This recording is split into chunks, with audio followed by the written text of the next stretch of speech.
little Econ 101, right? Let's just take the big look at it. First rule of economics. People do what you pay them to do. Right? Second rule of economics. People do exactly what you pay them to do.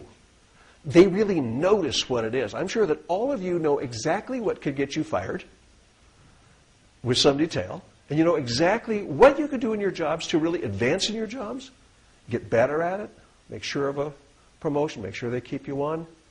You're very, very clear on that. Well, so is everyone in the healthcare system. So are the doctors, the nurses, the hospitals, the device manufacturers, the pharmaceutical manufacturers. They're very clear on what we're paying them to do. If we're not getting the results that we want, it's because we're not clear on what we're paying them to do. So let's look at healthcare Econ 101. Now, traditional economics, you start with a buyer and a seller. I want to buy a rug. I go to the marketplace. There's all these guys selling rugs. I haggle with them. If his price is too high, his quality is too low, I go to this guy over here. We come to some kind of agreement. Right? No problem. So the market is what people talk about, a free market, where it's kind of self-leveling. We arrive at what the actual value of that rug is in this market at this time. Well, what happens when you have an insurance-supported fee-for-service system? See, it actually names what we're paying them for. When I go to a restaurant, am I paying someone to fry things or to put ice in them? No, I'm paying for a meal. I don't care what they do back there to prepare it.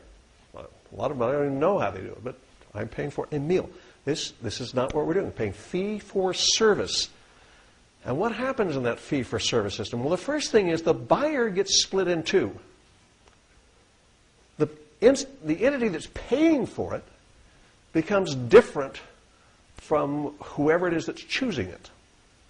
Whoever's saying, yes, we need an MRI here, we need a new hip, is not the person who is actually paying for that in an insurance-supported fee-for-service system. But there's another complication. Who's doing the choosing? It's the patient and the provider together. My doctor and I are doing the choosing, and someone else is paying for it, or at least paying for most of it. But there's another complication of this, and watch this. The seller is also the provider. So the doctor is also a salesman in the sense that they are selling their time, they're doing fee for service, and they're helping me make the choices. So the usual feedback loops of a free market system are not there. A lot of these changes we're seeing in the insurance system are attempts to put at least some of that feedback loop back in so that the persons making the decision have at least some of the payment. They have to do some of the payment themselves so that we begin to make rational economic decisions instead of just making them up out of thin air with the advice of the people who actually are going to do the service for us. So it's a very complicated problem. We've tried to control costs the entire time. I've been in healthcare for 30 years. And I started about the time that they began trying to do various cost controls. And basically, these cost controls have not worked. There is no evidence that we have controlled costs at all over all these years. So what cost control has looked like over those many years has been lots of different ways of controlling unit costs. We will only pay you so much to see a patient. We'll only pay you so much for this drug. What happens, suppose you're selling TVs. What happens if the market dictates in some way that the amount you can charge for this TV is depressed? You can't charge as much. What are you going to do? Sell more. Sell more. You're going to make it up on volume. What's the other thing you're going to do? You're going to upsell. You, ma'am, do not look like the type of person who could use a mere TV. You need a home entertainment system. 5-sided sound, We got bass cabinets the size of a minibus for you, And you go out, you paid like $5,800 for this huge thing. Does that sound like something we've done in healthcare?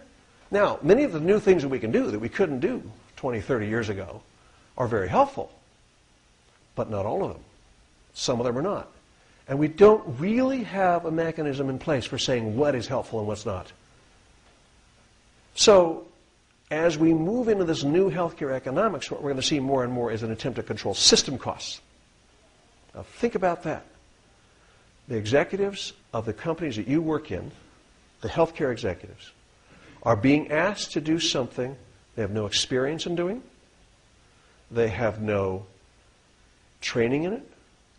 They barely know what it means.